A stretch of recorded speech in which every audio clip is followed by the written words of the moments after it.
Scream Queens. Welcome to Scream Queens, the podcast / YouTube video. Getting on it in the ground floor, baby. Hosted by me, Beck Charlwood, comedian, writer, and bad bitch. And me, Alex J, comedian, writer, and good bitch. And that's how we make it work, the yin and the yang of bitches. It's the Wizard of Oz. Are you a good bitch or a bad bitch? We're both. This is a podcast where we talk about everything on your screens, big, small, medium. Teeny tiny. Teeny tiny. The ones you see at the petrol station. I've decided a new way to kick off our little catch-up section at the top of the episode. I also have a question. Yeah. I had an idea too. Wait, you say your idea. Okay, but hey, Beck, what's Gus? That's literally what I was going to say. Fuck off. Shut up. Okay, that's how we do it now. All right. Let's gossip. Let me tell you what gossip is. I wrote down something that you'll be like, wow, you didn't need to write that down. Oh, okay. This is what's gossip. After 6 months of doing this podcast, I finally washed this tracksuit for the first time. You know, it's so funny. No. As I pulled this out of my wardrobe this morning, I was like, might be time for a little wash. Yeah. Well, I've never had to wash velour before, so I was like, I can't just fang it in the washing machine. Al's hanging up to air out every time. That's fine. Yeah, I've just been airing it out. And so I washed it. But look at her. She's beautiful. She's still velour as fuck. Thank you. I'm in my it's over for you, bitches. I think last fortnight, okay? So I've washed a bunch of stuff that need to be hand washed, okay? I'm sorting out my skin properly. Yeah, you bought a serum and shit? I bought a medical grade serum, okay? I just went to a skin lady and I was like, how do I fix this? And she's like, that's going to cost so much money. I was like, okay, I didn't think it was that bad. I think it was crazy. And she's like, no, I'm a skin lady. That's my jam. That's how I do it. Everything costs so much money. I was like, can't you just shave it all off? Start again. Anyway. Just scrub it all down to its bare bones and let it regenerate. Yeah, we can't even do a facial until your acne goes away. I was like, that feels silly. Okay. But so that's why I'm not wearing foundation today. And you are glowing. Because I am a week away from this acne peel that is going to change my life, okay? I won't even It's gonna recognize get me you. cast in a Hollywood film. It's going to give me a Netflix special, okay? Two huge things. Which Hollywood film do you think? Real funny one. We Came Together Too. Would love to be in that, which I watched this week. Really? After you recommended it 2 weeks ago. How was it? It's so good. Fucking funny. It's even though it's a parody of a rom-com, it still hit all the notes of a rom-com. Literally, like it lays them out so obviously. And how good is the night, like the dinner scenes, the back and forths that are so aggressive and hostile between the two couples. I love it.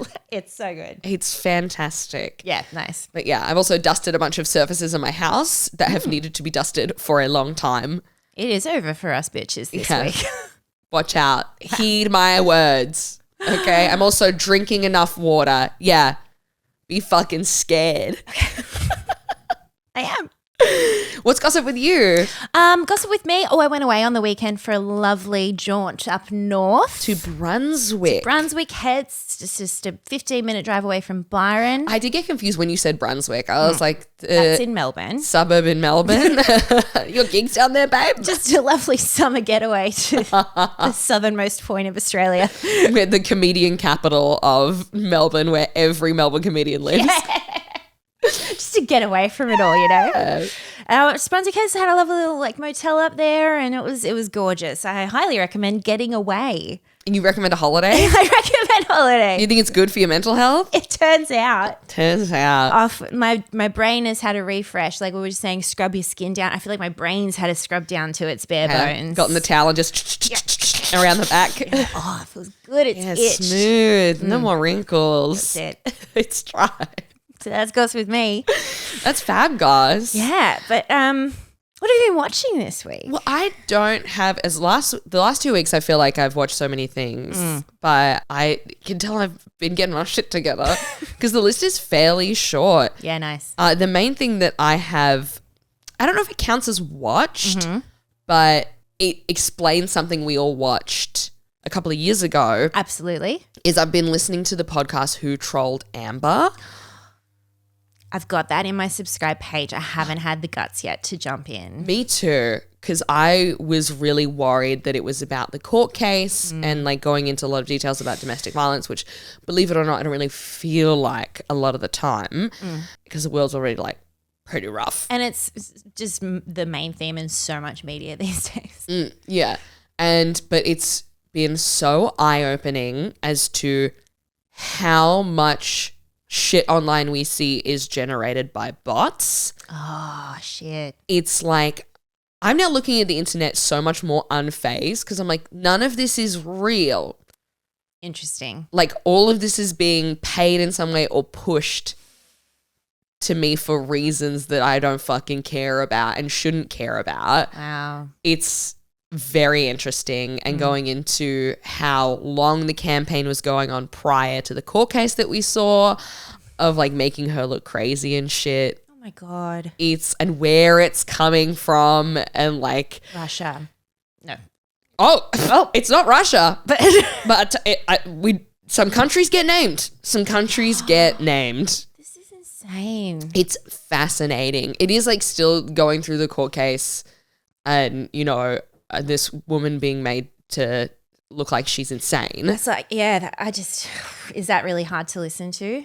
Well, it is hard, but it's also, because at the time it like fully flooded, you couldn't get away from it. Yeah. Like I stopped opening up Instagram and TikTok because I was like, this is all I'm seeing and I don't want to. And I've clicked uninterested so many times. I've never once watched one of these videos fully. I've never engaged with any of it. I didn't even open the comments, but it's like on all that is in my feed. Have not engaged. Yeah. I remember because this was happening during one of the Melbourne festivals, the lead up to it. I remember seeing like a sponsored post of mine that I'd put on Instagram come up. And then there was Oh yeah. It was like something like, yeah, I don't know, but my sponsored post was attached to like an Amber Heard the court case news in that little update. grid thing, yeah, and they were like together. Yeah. I remember that. That was so fucking weird. Like, wow, this is fucking everywhere. Yeah. And so it goes into explaining how all of that and how deep it runs. And like, I haven't finished it yet. Okay. But it's intense. There's a lot of numbers and big words thrown around and like remembering how fucked it was. Yeah. But also fascinating and relieving in the way of like, oh, cool, the world isn't 99% misogynists being like, she's a crazy bitch, lock her up. That is actually really relieving. I hadn't looked at it like that. Yeah. Like months before the court case that was filmed in the US, there was a court case in the UK where he was found guilty on 12 counts of domestic violence towards her. Towards Amber Heard. In a court of law, they had enough evidence to prove 12 counts. Which makes it bizarre to me that he could even then sue her for defamation because it's true. Like, isn't the thing about defamation, it's not defamation if it's true? Yeah, well, it's that he lost her work. And in US, the defamation laws is loss of income. Yeah, it's loss of income essentially. But she never named him in the article. And it's she never named him. He actually did though. Like, is Ted Bundy going to sue someone because of loss of income because he was convicted to be a like? He's like, stop bringing it up. It's like, no one will hire me. My SEO is fucked. I was convicted. Everyone wrote it down. Get over it. We've all moved on. But like, so I just the whole thing that there even was a court case baffles me to begin with. It's true. Yeah. And you're right. She didn't even name him. Well, that's really relieving because the reason I feel like was like I don't know if I have it in me to listen is because of I don't want to hear about the groundswell of so many awful people trolling her and all the misogynists. But if I can be convinced that they're not all real people, they're not people. It's not people. It's just like hundreds and thousands of bots. Wow. Yeah. Have you heard of the dead internet theory? No. What's this? I'm going to read it out. that the internet is dying, that we let too many shit things get on there and now it kind of sucks. It's terminal. Is that it? Because that's what I kind of feel. The dead internet theory is an online conspiracy theory that the internet now consists mainly of bot activity and automatically generated content manipulated by algorithmic curation to intentionally manipulate the population and minimize organic human activity. So basically saying that the dead internet theory is that most internet activity is by bots and not actual humans. So like there'll be dark corners of every corner of the internet that humans haven't even like put their eyes on, but it's active and it's all bots and interacting with each other. Yeah, interacting with each other. That makes so much sense. Yeah. That makes, because I now am scrolling like less and less because I'm just, as soon as I hear that AI voice, I'm like, oh, next. And it's like every fucking third video. Yeah. And so now I'm more migrating over to YouTube and watching like actual creators. Yep. And like longer videos of people, like real humans doing things and talking to camera and like instead of just being like, here's this Grey's Anatomy scene explained by a fucking AI voice. Ugh, yeah, so true. I do love Grey's Anatomy though. Yes. So that's a hard one for me I've to watched balance. full episodes in 90-second videos. Grey's I've spoken about it before on the pod, but Grey's, because of TikTok, is getting a big resurgence with Gen Z. Gen Z are getting into Grey's Anatomy,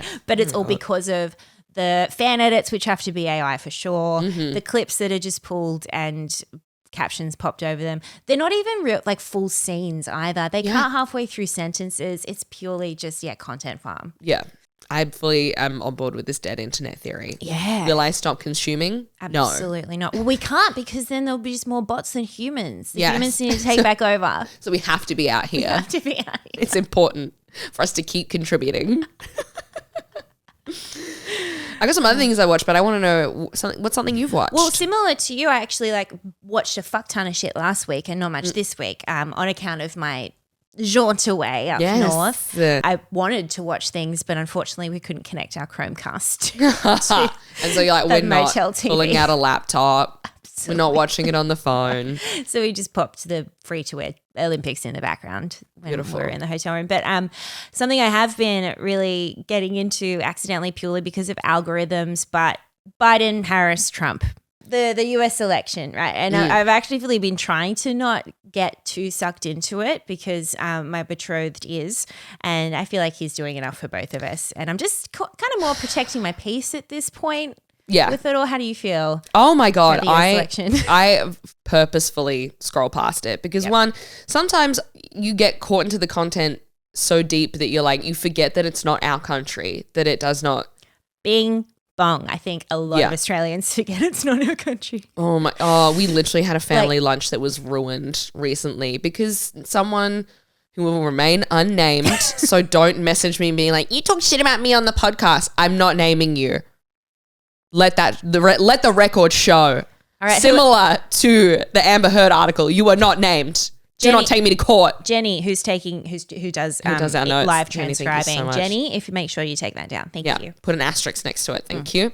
Anyway, lunch was kind of ruined by this family member who wanted to talk about the election. We were like, everyone else at the table has taken the steps to create a boundary. Purposefully, right? Yeah. To not talk and think about this. Otherwise it consumes you too much. And it's also it's on the world stage. Like I totally understand. I think the reason I'm trying actively not to get sucked in because I was sucked in 2016 and then Trump got elected and it was just like, well, now I know how sports fans feel, but like on a weekly basis, which is a whole other thing I don't understand about sports fans, like you're putting yourself out to get disappointed. But yeah, and it did feel like, oh, if I like enough things, if I share enough things about it, he'll he won't win the election. And it's like, there's nothing we can do here. Exactly. And ultimately what it comes down to is we don't vote as Australians. So I think we vote in our election, not the US. We're allowed to vote here. It's mandatory. For now. We get a sausage. Yeah, so I think it's hard to not get sucked into it because it is fucking everywhere. It is on every screen. Speaking of screens, it is on the big, the small, and maybe not the big, but it's definitely on the medium and the small. Yeah. all the time. It's hard to get away from, and it is on the world stage, and it does influence. Like their election influences the world more than our elections do. So we get that. But anyway, in saying all of that, I have started to get sucked into it ever since Kamala's been named as nominee. And at first, I was the voice of reason in this household as well. I was the one that was like, let's not get swept away. Remember what happened last time? We were convinced Trump could never win, and he did. Let's not get swept. We don't know her policies yet. There's a whole thing of like, yeah, she's exciting because she's not Biden. But we also don't know her policies yet. I hope they're good, but she could, I'm sure by now we do know where she stands on, say, Roe v. Wade. But she could be like, keep it in. Yeah, she did appear on RuPaul's Drag Race All Stars season finale. But like that, stuff like that is getting me in because I'm like, well, there you go. She obviously supports LGBTQ at some level in her life. Yes. And I've been mainly fed this on TikTok by this new account. Well, it's not new, but this repurposed account called KamalaHQ. And it's currently sitting at 3.1 million followers. And it's basically a campaign account which is heavily targeting itself towards Gen Z and millennials by using all of the TikTok tropes well and not cringe and appropriately. And it is going fucking off. And it's so interesting to me. Like it's the first that I know of that like the kind of the first big election that they're probably going after young people. Oh yeah. Well, they're having to also like diversify, realizing like, oh, some people do not watch the news. Yep. Full stop. Exactly. Like you have to go through the internet. And I can't believe it's 2024, like this should have happened 10 years ago. But like it is finally happening. And it's so interesting. Like this, I feel like this is like an historic point in like pop culture, crossing with politics, using social media properly. Because this account used to be Biden HQ. Which like good luck to you trying to plug that. So like trying to put Biden to like some TikTok sound. God, that was so sad. Like that was just genuinely watching an old man, just try give it his all, but it's like it might be over for you. Yeah. Similar to Teddy Keys in his movie Angel Eyes. Teddy Keys and Biden, two in the same. Two old men that just need to sit down. Oh my God. I went looking for Angel Eyes to watch it. Yes. It's not available online, believe it or not. I'm shocked. But there is a music video of the title track of the animated film Angel Eyes. And it is bizarre. It's basically is that anime looking thing? Some of it is. Oh, and then a lot of genres. It is just zooming in on beautiful Asian women. Teddy. And just being like, she's got those angel eyes. Teddy. Yeah. Look, we all do things when we are horny that don't make sense and we regret. That's true. Okay. But to charade this as a favor to your granddaughter. There's children involved. Is unfucking cool. It's really inappropriate, man. Can you keep an eye on this for us? Because I foresee something coming out about Teddy Keys in the future, that he doesn't have grandchildren or just that probably. Yeah. It is interesting. It's like, I made this for my granddaughter and it's like, well, I'm pretty sure from the small snippets I've seen, she's not Asian and this is clearly about a beautiful Asian woman assassin who kills someone in the music video. How is this appropriate for, I'm guessing, a 4-year-old?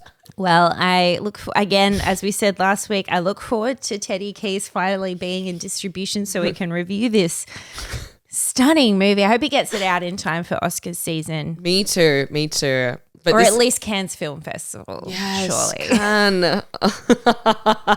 Sorry. It's just a live performance of Angel Eyes. Does a Q&A with Alexi Jolly. There's a 7-minute standing ovation for Angel Eyes.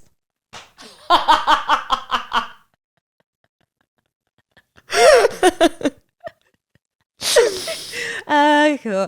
Yeah, so anyway, KamalaHQ.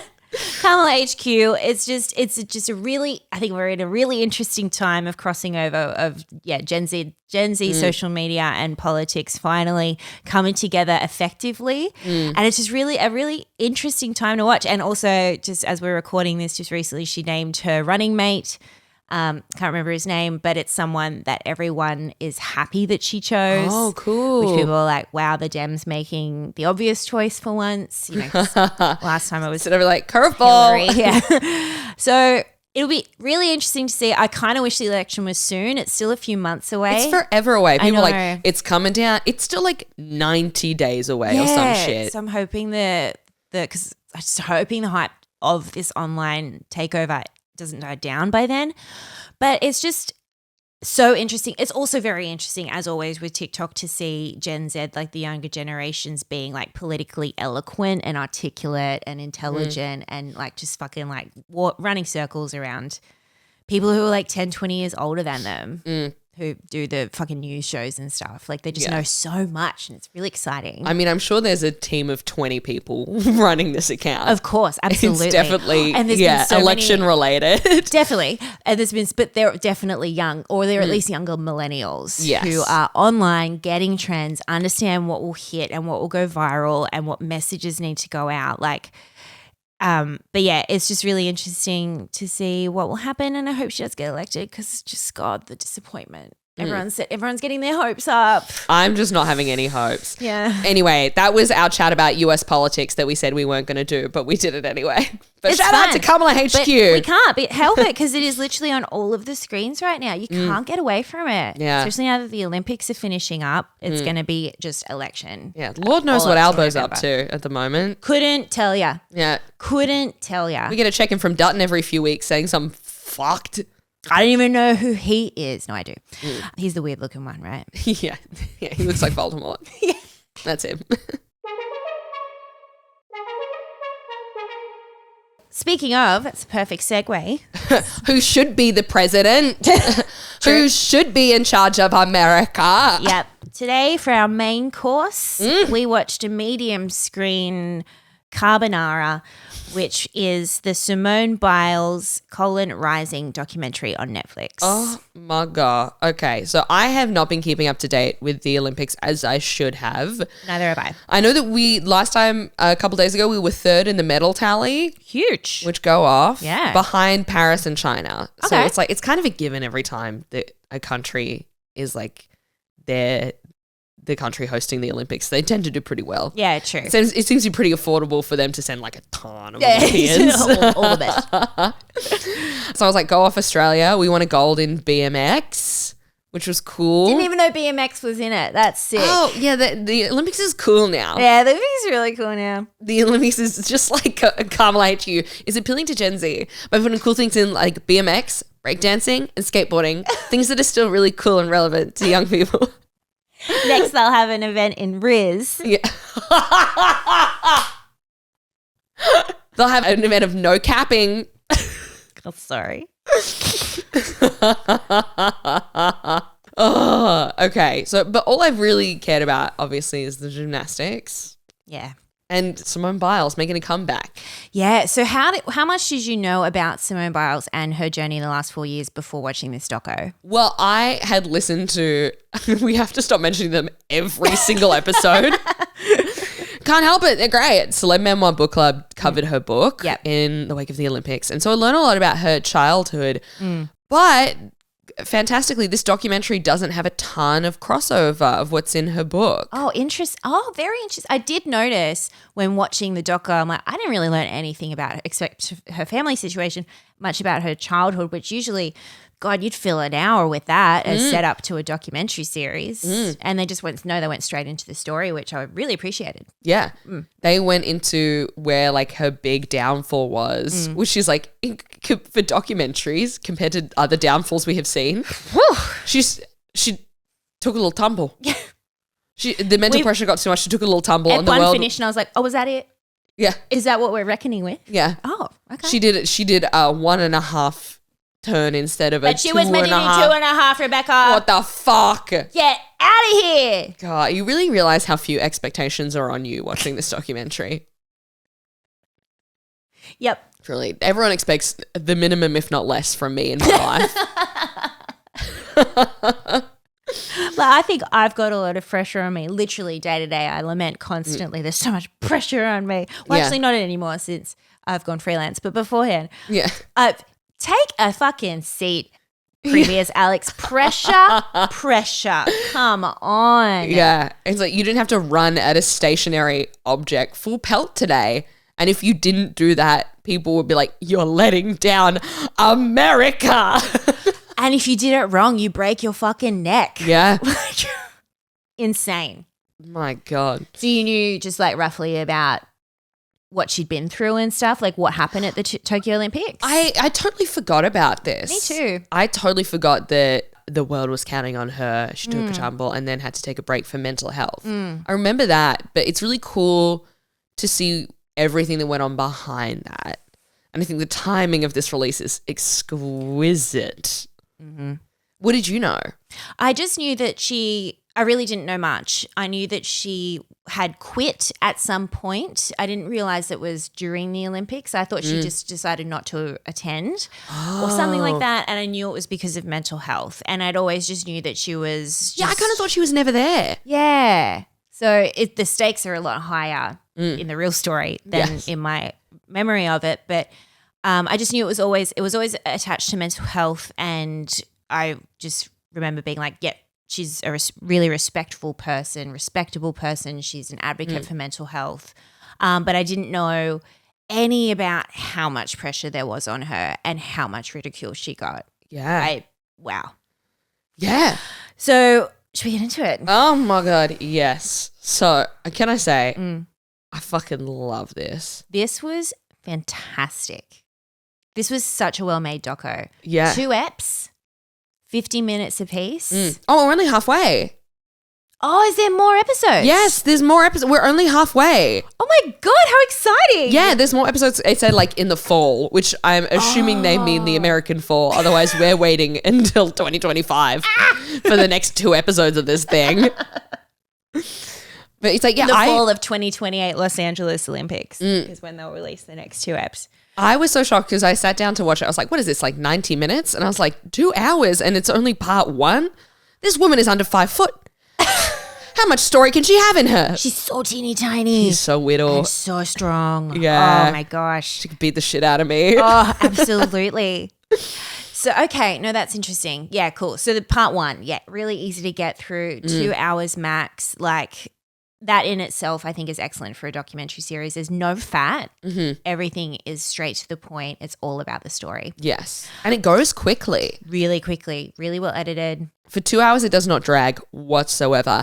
And it's also excellent at like bringing you along for the story with like gymnasts and the whole culture and everything and the landscape of it and the history of gymnastics. And yeah, it's so well told. The points where they bring in the older gymnasts and go back and do flashbacks to previous 80s gymnasts. Oh my God. So it's narrated by Simone, which I thought was also really cool. Yeah. It's not just talking heads over everyone, which is a lot of the time what documentaries are made up of. She is narrating it. She went into a VO box. It's not just a talking like a Voxy. It's all from her perspective, which I loved. It's not a bio. It's like from her. Because it's about mental health, you just want to hear from the horse's mouth what she was feeling. And also it really has a focus on bringing awareness around mental health in sports.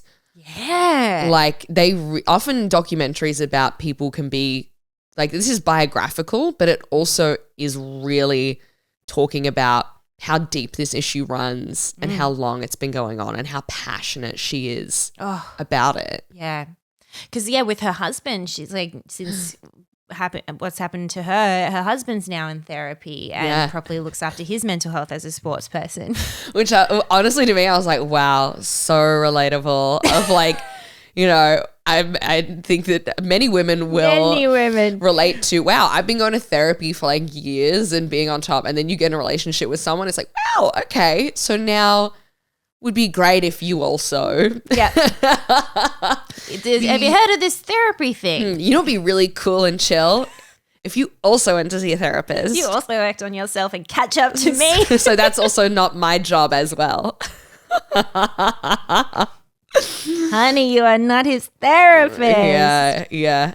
As Simone said, bitch, I am not your therapist. You get in therapy. And yeah, it's the mental. That's a side of sports I never think about either, is the mental health aspect of it, of competitive sports. I generally was so naive and was like, yeah, they exercise a bunch, so their brains are fine. They got all the dopamine. They probably drink so many electrolytes. Yes, they're having so much spinach. They're fine.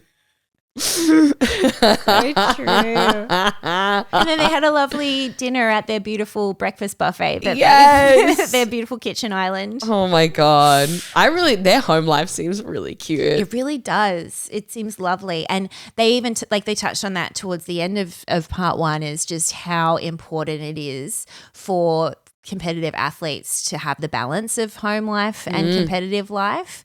Like I just love that she's found that balance where she still has fun, she does things, and it's not just all about the gym. Yes.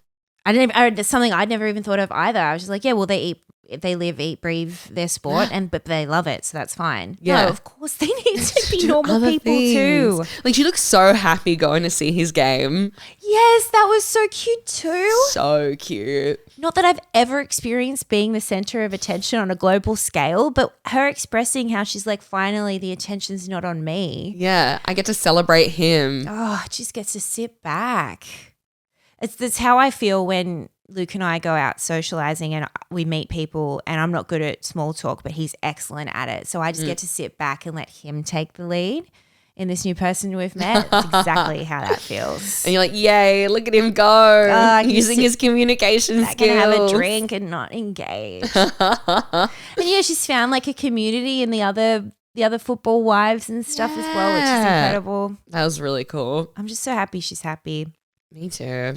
One very interesting line that I wrote down from the beginning that her coach said, which I think really just like perfectly sums up what she must have been going through, but also just like mental health breakdowns as well. He said that her mind and her body weren't syncing up. Yes. That was such a good way of describing that. Yeah, and realizing how important it is as a gymnast for like those two things to be connected. And I was like, oh, that's why I am not a gymnast, because those two things are strangers to each other a lot of the time.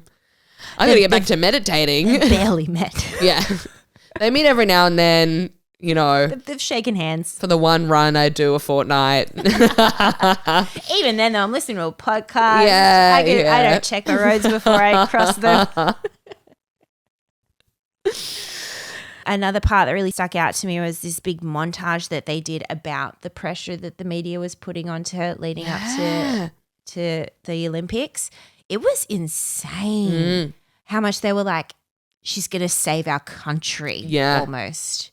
It was, a lot. And because you truly don't think about it of how much pressure everyone's putting on. And then like the boundary is showing the growth and like putting down boundaries and being like, no, I turned all my comments off. I'm not doing any press. Yes.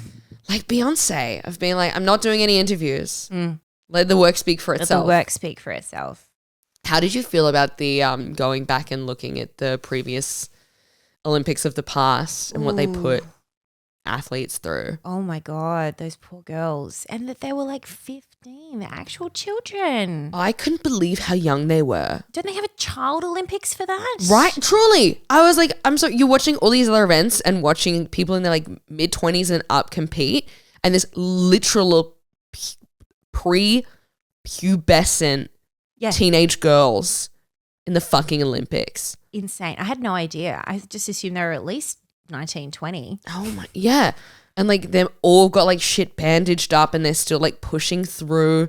And the pressure on those girls too. Like there was that one girl that they focused on, and I think she was like 15 or 16, and I'm just like, you don't even know how to process emotion at that point yet, let alone everything that goes along with competing in gymnastics at the Olympics. Oh, and I really found it fascinating not the storyline, but the issue that they brought in for the previous black gymnasts and their hair. Yeah. Was really interesting. Yeah. If you haven't seen it, there's basically all of the female gymnasts back in the day were all blonde and white. Mm-hmm. And had that weird puffy fringe. Yes. Yeah. And pulled back into a pony with a scrunchie. And that was therefore the beauty standard in gymnastics. And then when black gymnasts started competing and they had different hair. Which was like they won the first gold medal. Yeah. In like, what is it, 2004 or some shit? Yes. That's crazy. Crazy. The first ever female gymnast to win a gold. Yeah. Black female gymnast to win a gold. And just like the impact and implication on the black gymnasts to basically be told that your hair's not pretty, therefore you're not pretty enough. And they had to, just the ridicule that they had, the constant people in the media wondering why their hair was puffy and unruly. Oh, my They're God. flying through the fucking air. What does it fucking matter? Yeah. Because I love Simone's hair. I love that it's just pulled back into a bun, which I'm sure like takes time. But like, I'm like, good. She's the best. Like, she's one of the best, if not the best, in the world.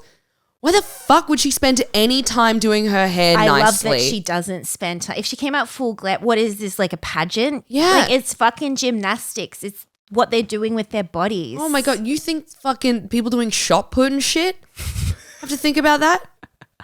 Why are they having to do that in the gymnastics? Exactly. And I bet the boy gymnasts don't have to worry about what their hair looks like. Oh, yeah.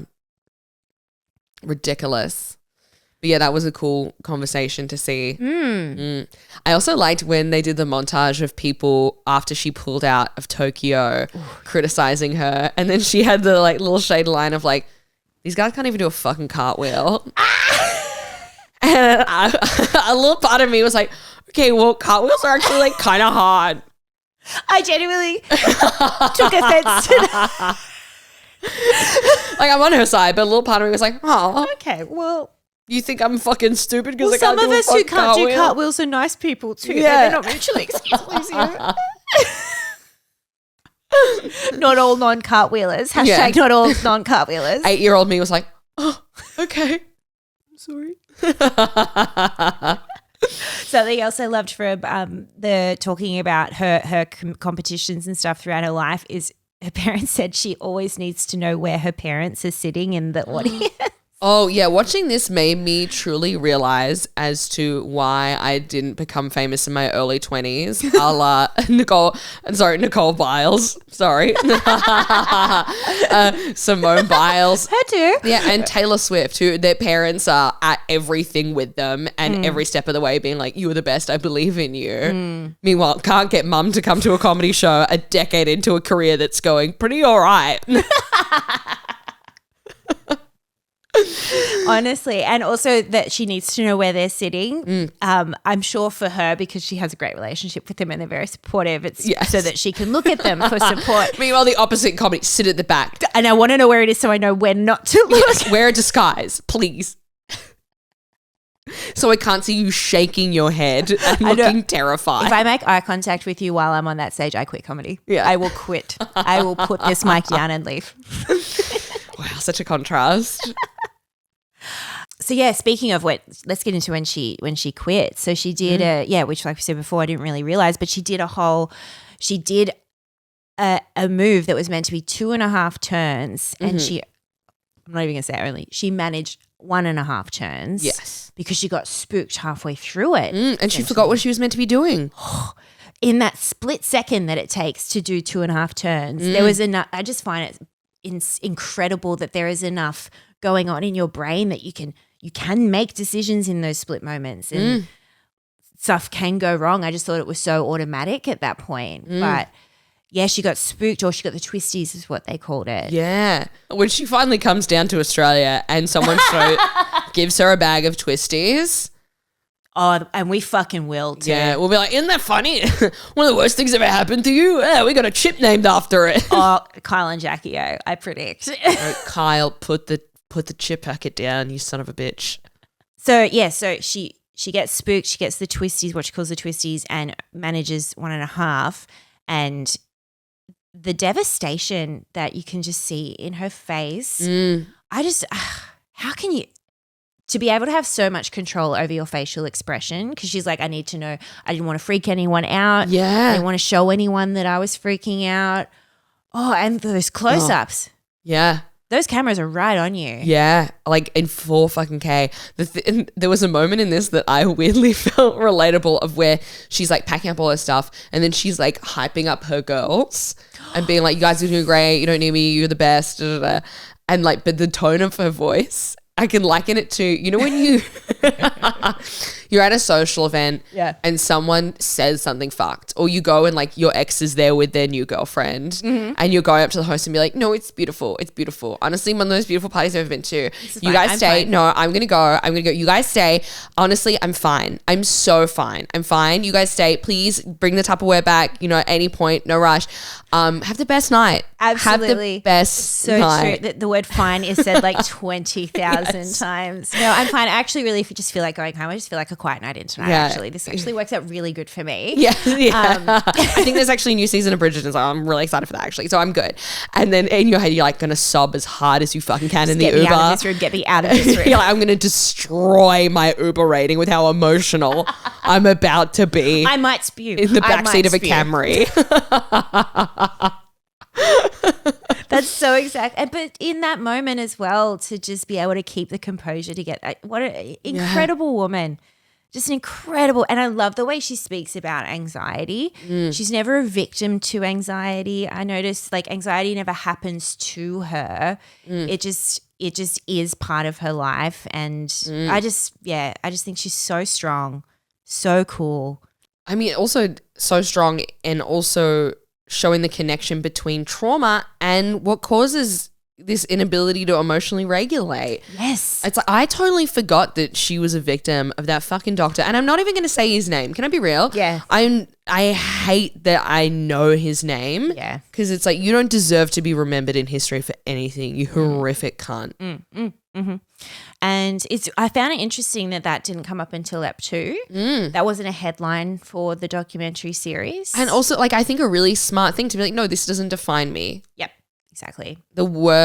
She's like, the worst part of my career wasn't that. It was the mistake that I made. Like, and then the reckoning with that. Yeah, and coming back from that. Yeah.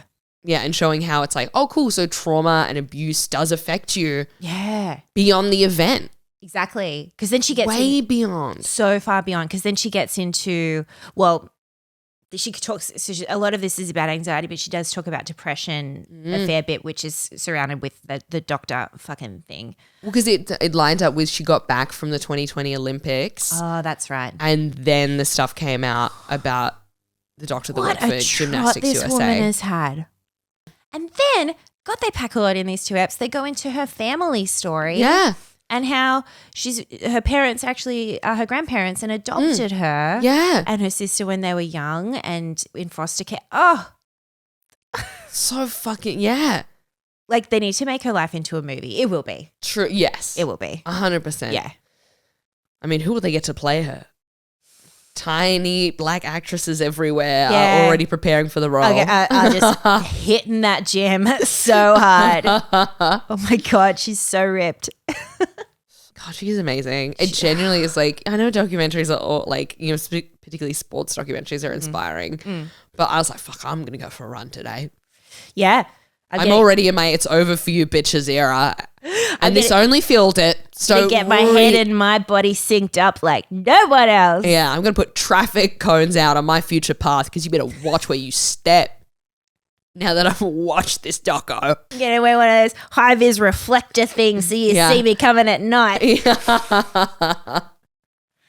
Oh, something I thought was very funny, and I was very surprised to see him here in this context. The grab of Joe Rogan. Yeah. Being on her side. Yeah. Huge. Okay. Huge for Joe. And also a big choice for the documentary as well. Yeah. Because I'm sure there were other, you know, social figures and stuff that were on her side, but I wonder if that was to be like even someone like Joe Rogan could see that this was an insane backlash. Because also I noticed that all of the grabs they had of those fucking newsreaders calling her a quitter and a loser and a coward, all men. Yeah. And that was a choice. That'd be known that was a choice. And I can't help but think maybe the voices at the time were also overwhelmingly men. I mean, again, a creator that I gave a shout out to a while ago, Pa O'Dwyer, who literally just takes trolling comments of not just men, but mostly men on female athletes' videos and just roast them. Loved it. It's fantastic content. Gorgeous. So I looked up what she won at Paris this year. Oh my God. Oh, I love that. I reckon they're waiting till the fall so they can include all of this. Yes, so true. They're that sure that she's going to nail it. They're like, no, all right, we'll just wait till. Yeah. We got this. Don't worry. We got this. So she's won 3 gold and 1 silver. She's won gold in the women's artistic individual all around, women's artistic team all around, women's vault artistic gymnastics, and she won silver in the women's floor artistic gymnastics. Oh, also, I didn't know they even did this, but like 1 million moves are named after her. Yeah, the BILES. So cool. At one point, she literally says, this isn't about the Olympics, this is about one of the big world championships. She says at this point, I had to land my first vault so they could name it after me. Imagine. Yeah. I have to do it because they're going to name it after me. So if someone was going to name something after you or like a move or a technique after you, what would it be? Well, okay. If we're talking comedy, considering the first, say, 5 years of my comedy career, I would say the rule of 3 would be named after me because I use the rule of 3 in virtually everything fucking joke I ever wrote. So that would be the Alex J method. Okay. I was going to say how to correctly fill out a Google Calendar is the Alex J method. Oh, if we're branching outside of comedy. Oh, yeah. Absolutely. In life in general. Not even a Google Calendar. I'd say more to how to make your tables in Google Docs look really pretty. Yeah. And easy to read. Yeah, the Alex J method. Yeah. I love a table in a Google Doc. Thank you so much. I feel seen. Yeah. I see them. I've been lucky enough to experience them for years now. And see what a skill and finesse it is. Even the best Google Docs that I've put together couldn't compare. That's why it's a specialized skill. I'll give you a little tip. Make everything 1.5 space. Okay, start there. Too cramped otherwise. Anyway, what would you like to have named after you? Oh, probably when you were intaking 3 kinds of media at once, I would call that the Beck Charwood of where you are, you know, perhaps playing Switch and listening to a podcast and watching something in the background and deeply overstimulating yourself to a point that you need the whole day to come back from. I would call that the Beck Charwood. I love that. Yeah. Or only the best. I would say only the best can do it. Yeah. Either that or when you are flailing out the door at the time you were meant to arrive somewhere and as you get down to your car you realize you didn't even bring your keys with you. That would also be the Beck Charwood. Okay. I love it. Cool. So, oh, wow. So excited for part 2. I didn't realize there was one. Fuck yeah. Can't wait. Yes. Well, to wrap this episode up, is there any other little things that you've watched? I would like to recommend a creator on TikTok. The handle is called Big Al and Vicky. And it's this couple, I think they're in their 60s. They sound very New York accent. And it's this gentleman. He looks like this. Oh, my God. And he's the husband. And the entire account is just her serving him food while he's in the pool. But he's currently on a health kick. So she's serving him all his favorite Italian meals, but healthy-wise. And he is so fucking supportive of her. It's cooking his meals. Of course. And serving them to him in the pool. A real feminist. It's so cute. Like, he's just like, I love it. You're amazing. Give me, and his catchphrase is, give me 14 more. Oh, that's where that comes from. Oh, really? Yeah, it's a trending sound. Give me 14 more. He always says it, and he's always like, because, you know, it'll be like his favorite pasta, but with a chickpea pasta instead of just regular pasta. And he'll be like he'll be really unsure at first, and she'll be like, just try it. I think you might like it, because he's on a health kick. He's got to, get back healthy. Yeah. And he starts eating. He's like, oh my God, gorgeous. Give me 14 more. So sweet. So cute. I will say, look, I mean, he didn't ask for my health tip. Maybe start by not eating in the fucking pool. Well, that's how they're probably making thousands and thousands yes, of dollars. That's how they're making TikTok money now at the moment. But, I think, yeah. Literally all their baby videos steps. have like 1.5 million views. It's crazy. Oh my God. Shout out. So cute. Anyway, I have to start looking at Big Al and Vicky. Okay, my shout out goes to a creator called Stanzi Potenza. Mm-hmm. She does amazing like online sketches and stuff, and she has just for years. Okay, cool. And it always hits. Yeah, great. Yeah, on Instagram and TikTok at Stanzi, Stanzi for Stanzi. Love that. She's great. Check her out. We'll link them in the show notes. Love it. All right. All right. Well, let us know what you've been watching. We love you. We love you. Bye.